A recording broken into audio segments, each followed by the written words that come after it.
The broadcast is now starting. All attendees are in listen-only mode. This is KJ Krueger. Sorry if you heard all that before. I have a little recording going in my ear. Some of you might know me as KJ Hinkleman. I just recently had a name change. So happy to have you all here. Just a little bit about myself. I started working with GP when I worked for a manufacturer in Denver. Chris Dobkins was actually my GP consultant, and so I've known him for quite a long time. I've been working with GP for 12 years, and like I said, all those included some manufacturing. So that's just a little bit about me. Oops. Having a little bit of problems with the slides. Okay, so just to cover our mission at Njevity, it is to improve the life and success of our partners and customers by providing exceptional business application experiences that simplify, inform, and delight. Today is going to be, the webinar is going to be very much part of the inform part of this. I have a lot of information to cover, but I'm hoping that the things that I go over and the things that I show will empower you to make some really good business decisions based on what your processes and needs are for your business. Keeps going too far forward. All right, well, I have a slide that has a synopsis, but it seems to be skipping that one, so I'll just tell you about it. What we're going to do today is we're going to compare and contrast the various aspects of GP manufacturing and of inventory assemblies. We're going to go through setups, bills of materials, transactions, inquiries and planning, everything like that. We're going to see some manufacturing order and assembly transactions in action in GP. And then we're going to go over some questions that will specifically help you determine the right fit for your processes in your business. This is a lot of information, as I said before. So what we're going to do is save questions for the end. But go ahead, as you have questions, go ahead and enter those into the chat, and then we'll address those at the end. If for some reason there's not time or you have to leave early, I would be happy to take emails, and I'll have my email address at the end as well. This webinar will be recorded and available online. So, and anything that I don't get answered, I am happy also to email out. Okay. All right. So let's start with the comparing and contrasting. We'll start first with setups.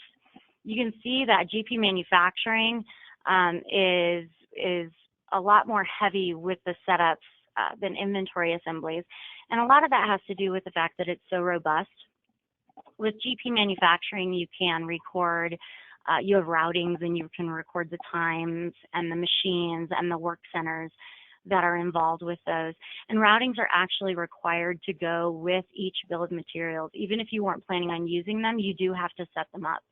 So we'll just start with this first one, the shop calendars. When you set up the shop calendar in GP, let's see, where is that? Apologies. I think it's under, my apologies. I did all the other setups, but I didn't go to the shop setups, and I can't remember where that is. But it's a calendar. Oh, here it is. So you got to set up your calendar so that you can say how many shifts you have, because you're going to do capacity planning with machines and with work centers and your labor. So you would say, you know, do you have Saturdays and Sundays closed? And this is going to cover the entire calendar, and then you can go to each month and you can make changes on that month. So you have to do those setups. Then we also have your system defaults. Now that is everything. All of the things that you see here are all separate setup screens. Those are the equivalent of this one item here on inventory assemblies, which are your bill of materials default values. So when you go into manufacturing, you're going to see with your system defaults, you're going to see you have to enter defaults for your bill of materials and how those are going to work. You have to put for your manufacturing orders, you have to set up all of the preferences that you want for your manufacturing orders. And this is great because it does, as I said, offer a lot of options and robustness to what you can do with manufacturing. But if you're having really simple processes, then this is something that you will want to do in the beginning and might not matter much, but you're still going to have to go through it. Then we get to the work centers and operations, your machine and labor codes, and your MRP preferences. These two are going to be for, you have to set up, your work centers are going to be associated with site IDs, and so that your inventory can move through your different work centers. And then you're going to have operations within a work center. So it might be something that's an assembly would be an operation, or you might be specific if you're going to have something that's painted or something like that. So you can get as specific or as broad as you want on these to make it it's really customizable to what you need to do. Same thing with machine and labor codes. You actually assign operations and machines to work centers. So these are going to be more your costing, so that you can have different costs associated if you wanted to do that. Your MRP preferences are going to tell you how long do you want to go out for planning. Those are defaults, but those can also be changed during the process of running your MRP. And then you have your bill of materials for each manufactured item, your routings, and then your planning and engineering for each item and site. For inventory assemblies, it's a lot more simple. You have your bill of materials default values, which are kind of similar to what you see here, and I'll show you that in a second. Then these two are very akin to the last two on this section. You'll have your bill of materials for each item, and then you'll have your planning and engineering for each item site. Shows you your lead times, what do you want your minimum order quantities to be, that sort of thing. And so what that looks like is right here. This is your simple bill of materials setup. You can do your user-defined fields here. You can tell it what kinds of things you want to allow as far as inventory transactions. So that's pretty simple. Let's compare bills of material. All right, so I've got two slides for this. There are a lot of things that we're going to compare and contrast. I'm going to discuss them right here, and I'm going to show them to you as I go. So I'm going to pull up a couple of bills of material and put them side by side. The one on the left here is for manufacturing. The one on the right here is the assembly bill of materials maintenance in GP inventory. You can see right off the bat that there's a lot more information here. This here is for your finished good information, and then your components information are going to be over here. Right now, we've got the same item up here. I set it up in both. And right now you can see here that it's an indented bill of materials. So this is a teardrop necklace, and it's going to be packaged as a gift. So it takes this necklace, and we've got a sub-assembly here. You can't see that from the bill of materials maintenance in here, but you can click on this button here and view an indented bill of materials. And you can go here and see the information for your items on the right here. Also, you can, in this, you have the ability, and you don't do it from within here, but it's something that's important for the bills of material. You have routings associated with manufacturing, which you don't when you're dealing with inventory, and so, or with your assemblies. So you can, manufacturing has the ability where you can actually link components with different steps in the routing. So the routing has different sequence numbers as it goes to from work center to work center. And you don't have to, but you can put components and link those with each specific step. In here, you can also see that you've got multiple types. You can do a manufacturing BOM, engineering. You have archived BOMs, configurable BOMs, and super BOMs. There's nothing like that in here. You can have obsolete. You might obsolete the status, and then you might come up with another one. And then you've got your effective dates and obsolete dates. So that does keep some history here. Here, you can keep history on everything. It's very, very useful in that way, and including revisions. You can track revisions here, rev things up. As you make changes over here, you can't. You are really stuck with your obsolete. There is a pending status if it's not active yet. But those are the three things you have here. Um, each component here, you can see when I click on here, it's got an in date and an out date. Over here, you've got an effective date and obsolete date. Those are kind of the same thing. You have, with manufacturing, you have the ability to do lead time. So if I want to go, and that's not within here, it's actually within the inquiries. This is not going to, Assembly is not going to have any lead time whatsoever, because you're not putting any times, no routings or associated times with Assembly. It's just materials. So you can put, if you wanted to, you could put a service item in here and you could say however many hours, but you're not really, it's not going to be able to calculate a lead time for you based on that. You'll also notice here that there are some visual indicators for the components. So if you look here, you can see this little star means that this is a manufactured component. So this has its own bill of materials. When I click on this component, you can see that it's a purchase component by the little dollar sign. Also right here, it shows that your quantities, you're going to have a shortage of quantities. One of the other cool things about the manufacturing bill of materials is I can say I want to build 100. The keyboard is not working. Oops. And it will tell me, it'll change this price here and say, okay, this is going to be $288 if I build 100. If I build 50, it's going to be 144. You'll also notice that in the components, when I click on them, it's going to say what your extended quantity is based on what you put your quantity to build here and what your extended cost is per component. So you can see where that's broken down.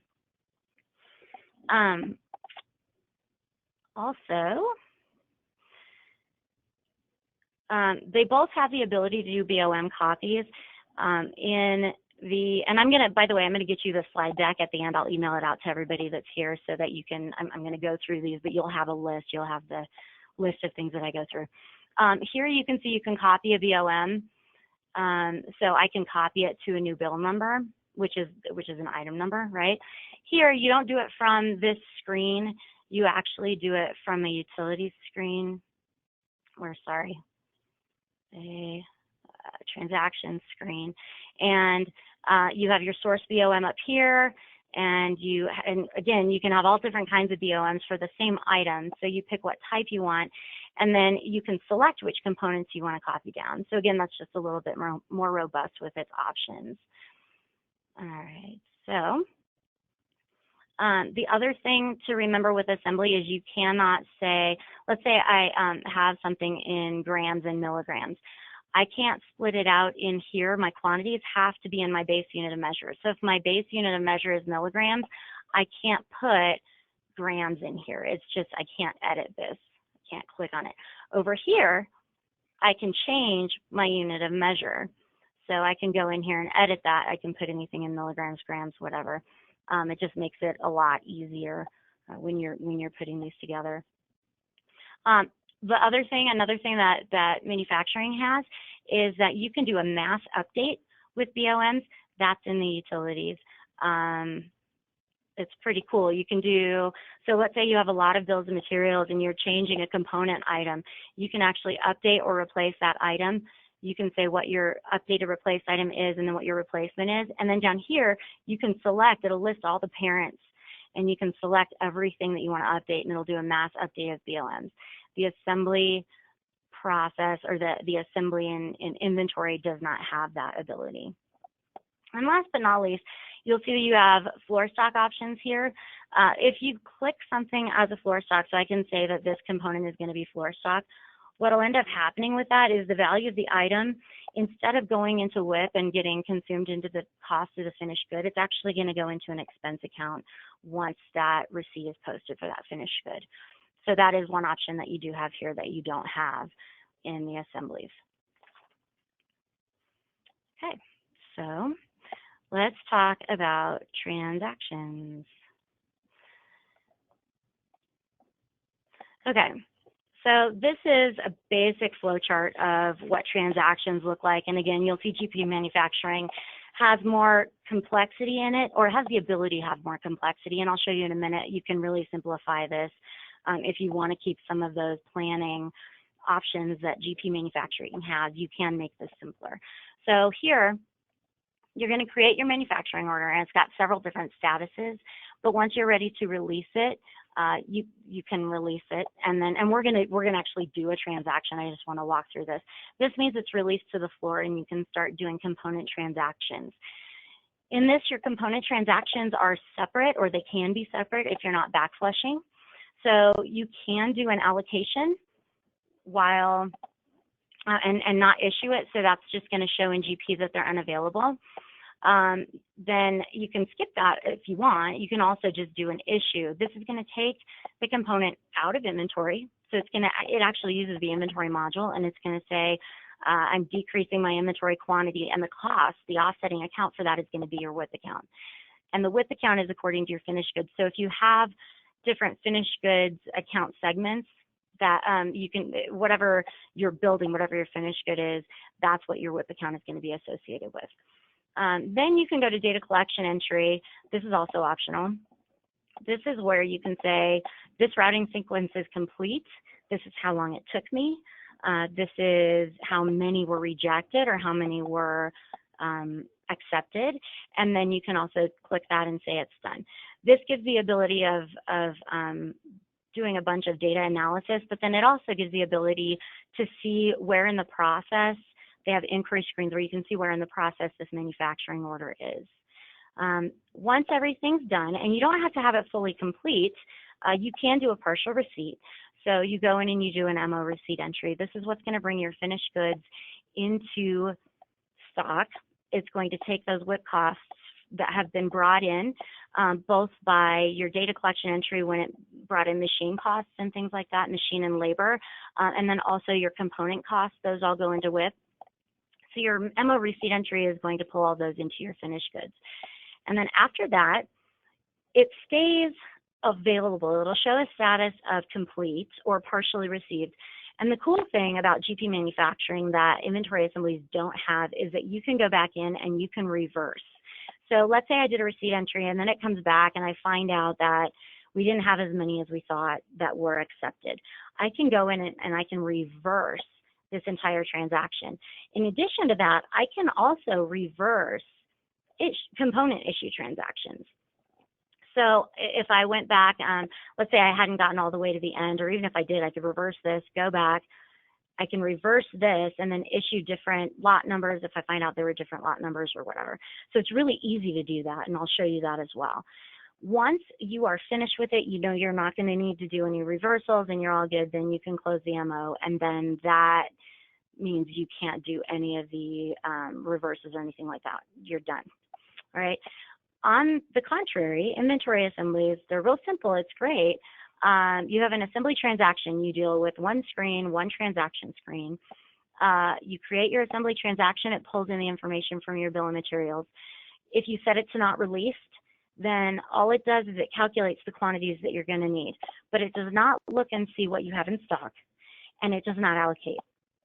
You can put it to released, and then that will look and see what you have in stock. It'll let you know what you need. And then it'll also allocate items. So you can put it from released back to not released, and then it'll stay, it'll continue to show you that you still need items, and I'll show you that as well. But then when you go to release, that's going to allocate your items. And then once you post it, you're done. So you post it, it consumes, takes the component items out of inventory, and it puts them, it puts the costs directly into the finished good. There is no WIP. All right. So let's take a look and see what those look like in action. So the first thing I'm going to do is an inventory assembly. And we have, we're going to use site ID warehouse. And my batch ID is going to be demo. Okay, so we have necklaces that we want to make. The first one I'm just going to show you so that you can see some of the ways that having released or not released will deal with inventory. So we're not actually going to make this, but I just want to show you this. So this is my gift box necklace. You'll be able to see here that here's all my information here, but there's nothing down here. When I put it to not released, it calculates what I want. Oops, I forgot to put in a quantity. I want to build 100 of these. So you can see that it's calculating what I'm going to need to do. And right now, it just wants to pull this from stock. It hasn't looked to see if it's there. So when I go to release, it's looking to see if it's there. And it sees that it's not there, and I need to assemble 100 of them. Okay? And then here, we still have our gift boxes. You'll also see that when I go here, let's go to quantity sites. You'll see that I have underallocated. If I go and change this back to not released, this stayed. So I can use my status for planning and for lists that I want people to see, and I can still have that showing me what I need. And but then it will, when I go back, you can see that it's no longer allocated because it's not released. All right, but we don't want to build one of those. What we're going to do is build one without the gift box. And we're going to do 1,000 of those. And right now, I just want to take a look and have it calculate. All right, now, this is telling me that a quantity shortage exists. These both have to come from stock. These are both purchase items. So it's telling me that it needs to pull from stock and it doesn't have enough. And it's asking if I want to override. Yes, I do want to override. So I see a visual cue here that tells me, you remember it was in the BOM last time. It's not in the BOM for assembly. It was for manufacturing, but you have to actually do the assembly transaction to see this, and you have to put it to released. So here, I'm showing that I don't have pendants. And when I go to pendants, find my mouse. Where did it go?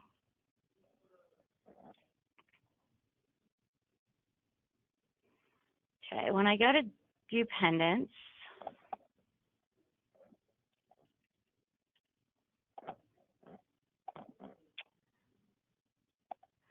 I can see that I've got on hand 1,500, and it says I have 1,000 allocated. Interestingly enough, I have these in a couple of different sites. I have 1,000 on hand in my south site.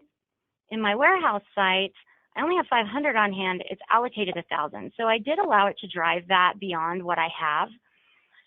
What site ID is in this here, I am limited to pulling stock from that site ID. That is not the case in manufacturing, GP manufacturing, which I will show you in a little bit.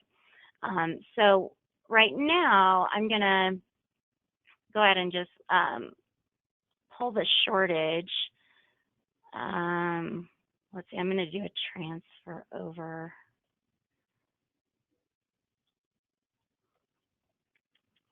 And I'm going to go from my south to warehouse. And I'm going to do pendant.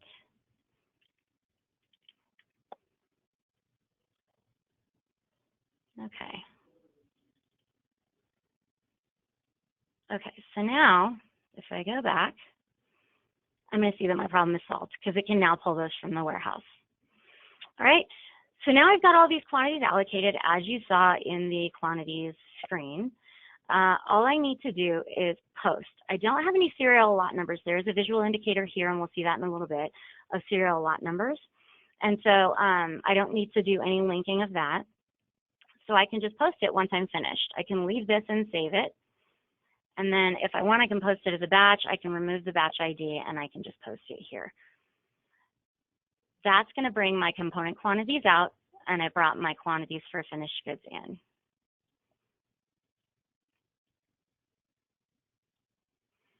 So here you can see in my report that the quantities were removed for the cord and the pendant, and then the finished good is brought in.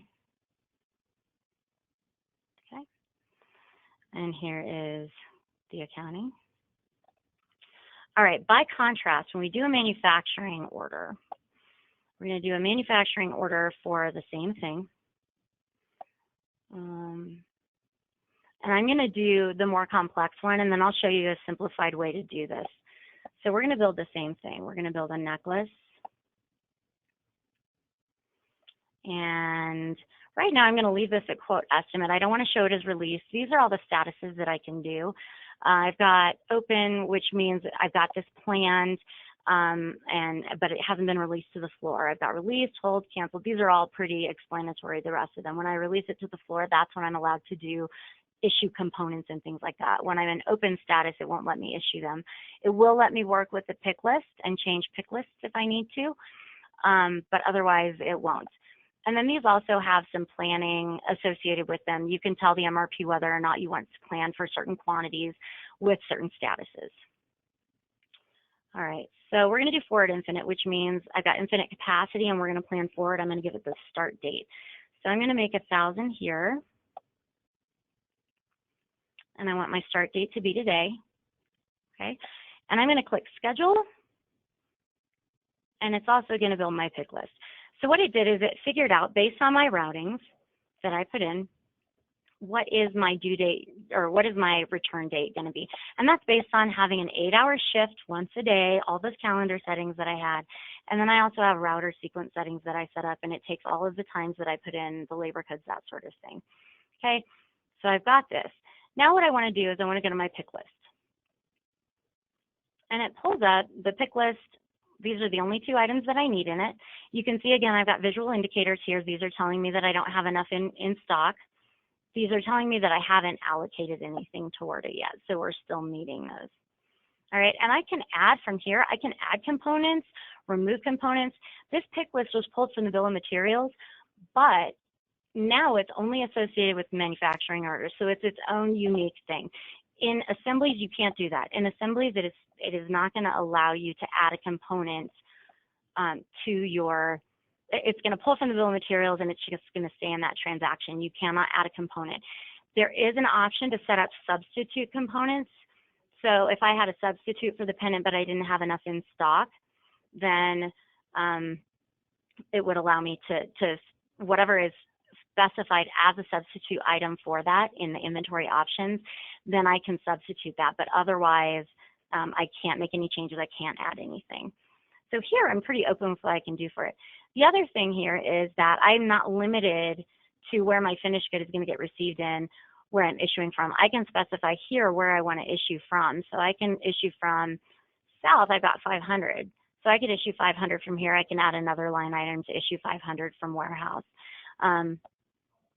So what I want to do now, though, is just make it super easy, and I'm going to put it back to quantity 500. Since I haven't released this, this is not a problem. It's just saying it might, with planning, it might change everything. So I'm still going to continue.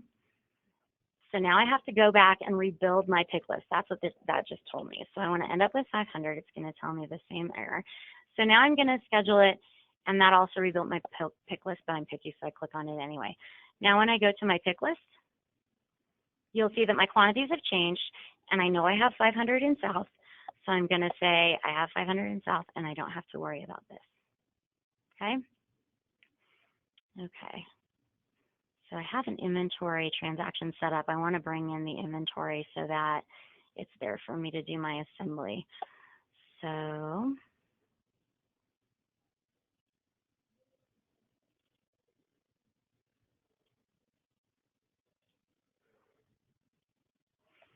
okay, let's just do that.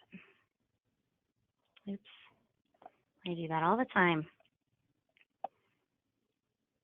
All right, so now we've got some more stock.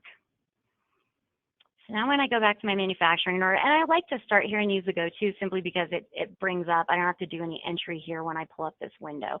So if I start with my manufacturing entry screen, I can do all the go-tos and it puts the information in here that I need. So now see that I don't have any visual indicators. I'm good to go. I've got enough stock. I'm going to release my manufacturing order so that I can start doing transactions. Again, once I go from the manufacturing order, it fills all this information in that I need. So from here, I can do a number of different kinds of transactions. I can do an allocation, which just does exactly what it says. It doesn't post anything because you're not doing an inventory. So if I do an allocation, this post button disappears because you're just allocating. You're not actually doing an inventory transaction. If I do an issue transaction, that means I'm actually taking it out of stock. This will pass a transaction over to your inventory module, and it does that as an inventory transaction. That's what it uses. But it is done from here. So I'm going to issue these. I'm going to put both of these on a pick document. I can either click post now, and it'll ask me if I want to add it to pick doc, But if I add it to a pick document now, then I can print. You'll see that there's a couple tabs here. I can print. Oops. And you'll see it's kind of the standard and default reports are not great, but you can update these. But here you go, you've got your pick document, and when they bring you back and tell you what quantity they picked, they can write down the lot numbers or whatnot. Then that was pick list notes that you can put in there. Then you'll know that you're ready to go, and then you can enter, here's your pick doc, I'm still in that transaction. Now I can issue. So I can click here, select both of these. They got back to me and let me know they were gone, and I can click post. So what this did is took all of those inventory items out, so it adjusted those out of stock, and it added their costs to my WIP account. So as production's happening, those costs have come out, they're sitting in the WIP account, but the inventory is gone. All right. Now, let's say they came back and told me that they gave me the wrong lot numbers or something like that. I can do a reverse issue for that manufacturing order number. Here is what, it'll only pull up what I've already issued. So if I had other components, they wouldn't show up here. I can click on these, and I can, I'm not going to add the pick doc now, I'm just going to post. And what that's going to do, it asks me if I want to add it to the pick doc. I do want to add, so I can just do that in one step, right? What this does is the exact opposite of what it had done before. So it's going to put those quantities back into inventory, and it's going to move the cost from WIP back to the inventory cost. So what we're going to do now, though, is I don't want to issue them anymore. I'm not going to do them separately. We're going to backflush those. So I can do this. I can go to the pick ticket again, the pick list, and I can tell them I want to backflush all my items. So instead of having to go and do that component transaction entry, I can simply go tell it to backflush the items. And then when I'm ready to receive my MO, then those items I can backflush and pull at that time. All right, so I can still allocate it this time if I wanted to, but I don't have to. I'm going to show you now, let's say they want to go into the routings, we want to enter some data collection information. So I'm going to pull up my manufacturing order, and this is again where you put which sequence of the routing. So we have an assembly where they're putting the bracelet together. And I'll say that it's done. They've done all of the assemblies. My data collection type, I'm just going to do direct labor. This is exactly what it costs me. If you have employees, you'll put your employee in here. You can associate an employer with a labor code, but you don't have to, and you'll see that in a minute. I put in their start date and time.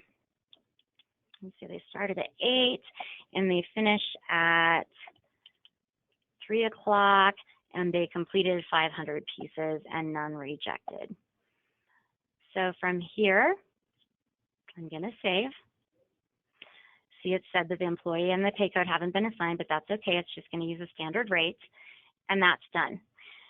Now I can go into my inquiry. I can look at my manufacturing order activity, and I can see all of the things that have happened. Again, it goes from the most recent at the top. So you can see that it's scheduled, pick list built. There was a change with the quantity, so it built the pick list again. We did a reverse issue of components. There's my labor data collection, and I can drill down into that and see what exactly was happening and what my total cost was. And once again, Assembly doesn't have any of this stuff. So these are some of the cool things that are available through manufacturing. So then we're done with that. We're ready to receive our finished goods in. So I'm going to go in and do an MO receipt entry. So here's this. I've got my finished good quantity. This is my finished good. I pulled up my manufacturing order, and these are what have been brought over. Notice there aren't any to consume because we've haven't issued them back. We haven't issued them out. Otherwise, those would be in the quantity to consume. We're going to backflush these. I can also look and see at my labor, what my labor and machine costs were. So those are what those are. I'm going to use all my collected labor and all my material issued to WIP.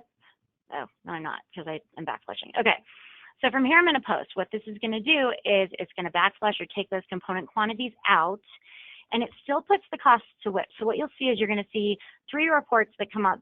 There's actually going to be 6, but it's 2 sets of 3. So these are the 3 that bring the components out. So you're seeing the components come out, and the transaction for that. Now these are going to be putting the finished goods in. And so this is my adjustment in of finished goods.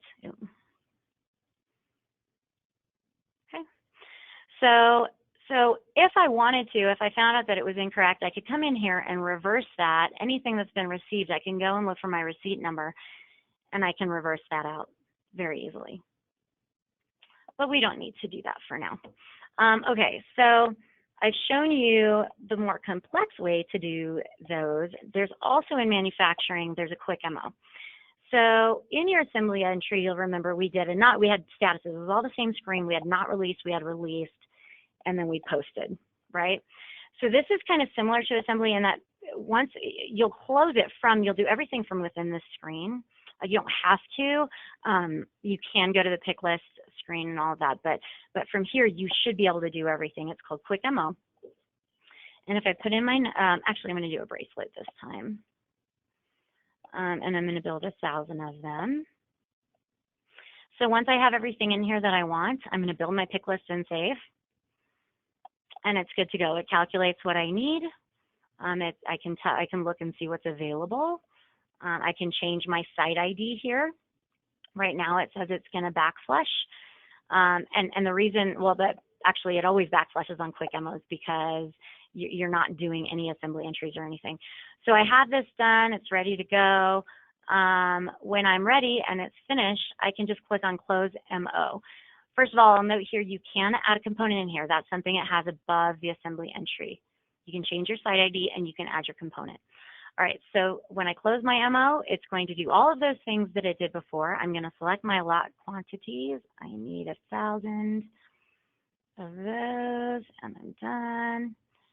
And my bracelet needs a lot number, so I'm just going to call that test 01.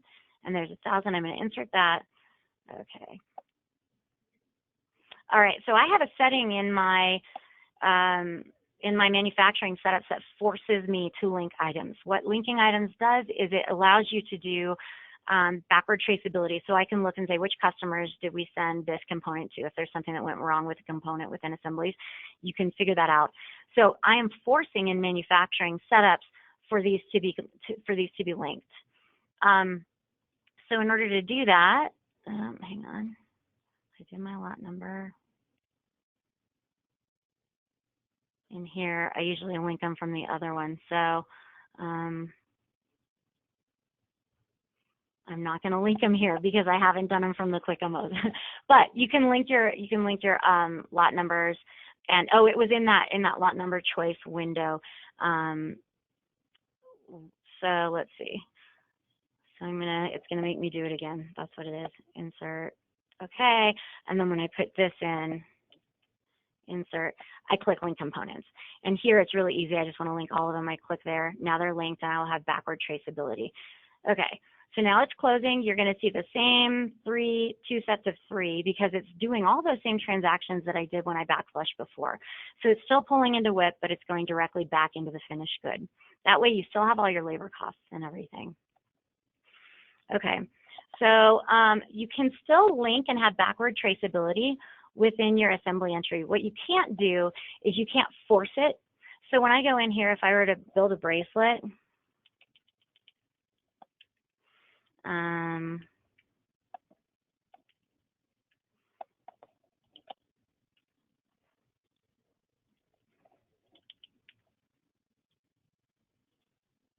I'm going to go in here and say release. And you're going to have visual cues here again that are going to tell us if we have a shortage in quantities or if we need serial lots. And so this one, because we do have a serial lot in the component, is going to show us that. This needs a serial lot. Let's do this again. Oh, it automatically picks them. Hang on. It's running a little slow for some reason. So within my serial lots, it automatically picked them for me.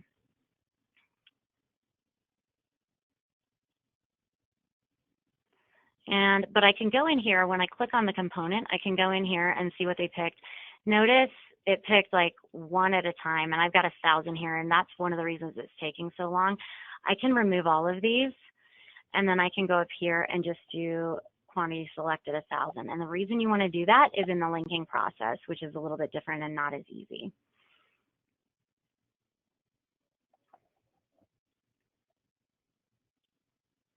So now I want to go to my finished good and put in my lot number there. And when I want to link, I can just go here, select what I've selected this item. These are the things I want to link.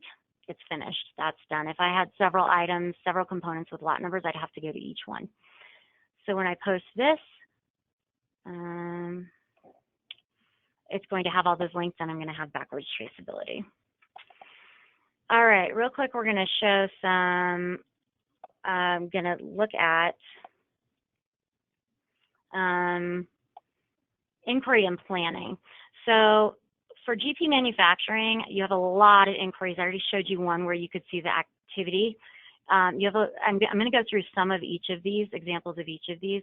But basically, your inquiries here are limited to the indented, on the assemblies are limited to the indented bill of materials, which is here. And so you can see if we're looking at that necklace again here, you can see your indented BOM. You can click here on the finished goods, and you can see if you have dates that are effective obsolete. You can look at your standard cost if there is one. But it's pretty limiting. You can't see any of, where are things at because you don't have routings or anything like that. For your assembly, you can do an assembly transaction inquiry, which is just going to show what your open assemblies are. And so there was already an assembly in here from the Fabricam demo data. So I can see that that's there. I can go in and take a look. But that's really all I can do is I can look at all my open assemblies. I can see their status. I can see what's there. So if you've just got simple planning and you don't need to do your routings and you don't need to see all the steps of what's happened, this can be great because you might just say the ones that are not released are still being planned. The ones that are released are the ones that I have out on the floor. And you could do it that way. And then the last thing I wanted to show you real quick is that the serial lot trace that I was talking about. So you've got all kinds of options that you can use here. You can see serial numbers that were shipped to a customer. I'm going to use this one. Let's see. Which one am I going to do? Here, let's do this. Recall serial number shipped to customers. So now I'm going to pull an item number. My vendor ID. I want to see, I've got my item number and my vendor ID. I want to see everything that was given to me from this vendor ID that was shipped to customers because I want to make sure that I pull everything back. I can say it was from a specific serial or lot number, and then I can see where that was shipped here.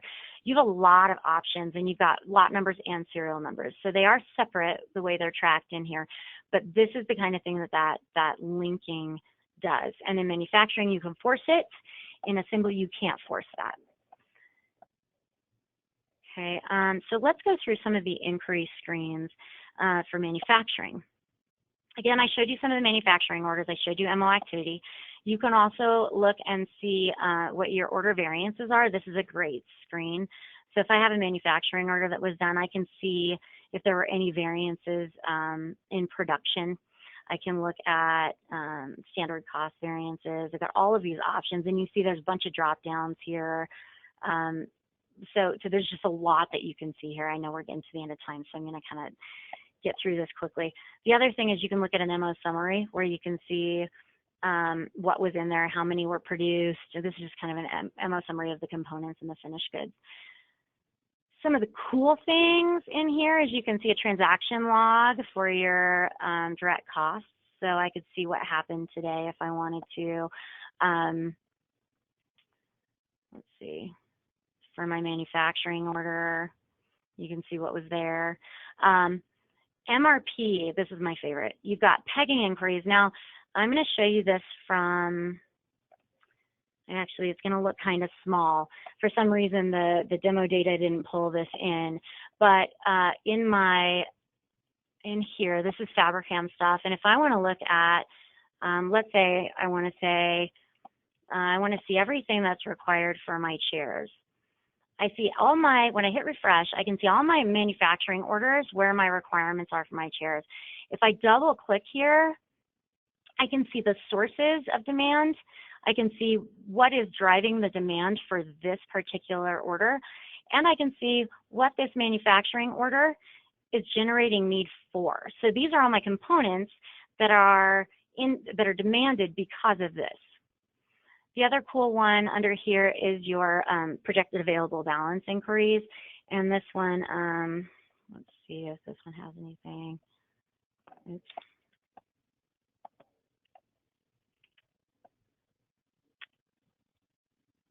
Let's go 010127, refresh. Okay, so it doesn't have, basically what you've got here is you've got all the transactions that'll show up, that'll show in, out, and then your running total. And you can even play in this screen a little bit and see what if, it'll show you your MRP suggested orders. So you can play and say, what if I didn't build that, or what if I changed the date? That's one of the really cool functions that manufacturing has that you won't get if you're using inventory assemblies. Okay, so other considerations to look at. Manufacturing, if you need to link to sales order processing or purchase order processing, and this goes along with the second thing here for outsourcing, you can link components to purchase order processing from GP manufacturing. You can't do that in assemblies.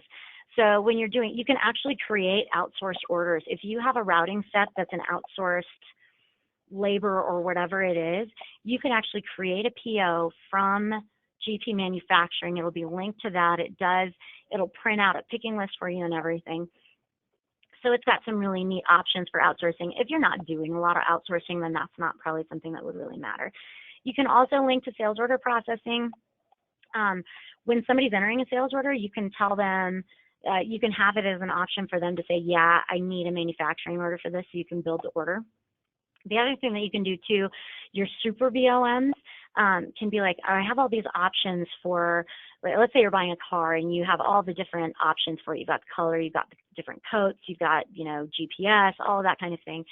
You can have a BOM that's a super BOM that lists all of your options, and from your sales order, you can have your salesperson pick all those options, and it will create a manufacturing order with a bill of materials specific to that.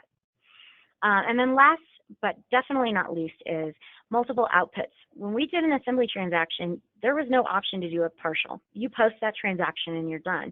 You would have to change, maybe you change the quantities, but then you're gonna have to create another transaction. For GP manufacturing, you can have several MO receipts. You can do it in little groups.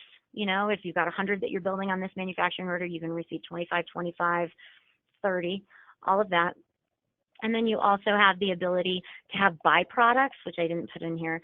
But with manufacturing, you can create, if you do a negative component item, when you receive your MO, it's actually going to bring those into stock. So if you have byproducts that are created from your manufacturing order, that's definitely something that it would cause me to want to use GP manufacturing. So finally, questions that you wanted to ask, and you would want to ask to see what you would want to use. And this is really based on all the information we went through. Is capacity planning required? Do you have work centers? Do you have, labor and all of that that you need to plan? Then manufacturing has planning tools that will allow you to do that. Assembly just doesn't have that. Are there long lead times, and is WIP required? You don't have to use WIP with manufacturing. You can backflush. And I would say I wouldn't even use WIP. I wouldn't do assembly transactions if the process is only taking 1 or 2 days, because you're not going to have enough variance in your inventory quantities. You can always use allocation to show things that are unavailable. So, but if you do deal with long lead times, we had a client that built silos, and so they did a lot of outsourcing, and they had a lot of long lead times while they waited for those. And at that point, I mean, absolutely, they would not use assemblies. They would use GP manufacturing. Different versions of BOMs and routings. We showed you all of the different options you have, and also the history and the revision history that you have when you're using manufacturing. Flexibility in routings and BOM components on a build-to-build basis. If I'm doing an assembly, I can't add components, I can't change components, I can't do anything. It is what it is based on my bill of materials when I create that transaction.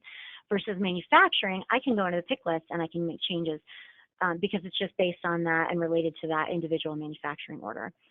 Byproduct, we talked about that. Outsourcing, we already talked about that. And then subcontracting is the same kind of a thing. As outsourcing, if you have subcontracting, you can do orders for that subcontracting through the manufacturing, and assembly is just really limited in that.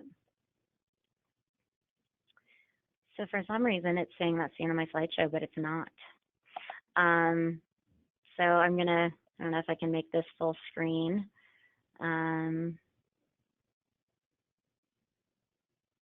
That's really strange. It's being weird for me. Figures. All right, so I'm just going to show you. I'm hoping that you can see this. We've got upcoming webinars that I wanted to tell you about. These are the ones that are, they're all having to do with Power GP Online. It's every Thursday we have something. And so, oops, this is the wrong date. I apologize. It's going to be May 22nd. But we've got great presenters. You all probably know Chris, Pam, and Belinda. So put these on your calendars. You'll probably receive emails saying what they are. Go ahead and sign up for those. They're going to be great. And now I don't think we have time for Q&A. If you submitted questions and answers, I'm really sorry. I know this was a ton of information. If you submitted questions and answers, if it wasn't answered during this presentation, I'm going to take all of those questions that were submitted from chat, and I'm going to send an email out to everybody who attended so that you can each have answers to the questions that were asked, whether or not you were the one who asked the question. So I will get to that, and I will get that to you before the end of the week. I do apologize for how long this went. It's just, like I said, a ton of information. So I hope this was helpful for you. Here is my email address if you would like to email me, and my phone number with my extension. So I appreciate you sitting through all of this, and I hope it was helpful. And again, if you have any questions that you want to ask offline, please feel free to contact me, and I will be sending answers to any questions that were submitted. All right, thanks, you guys. You have a great day and a fantastic weekend. Take care.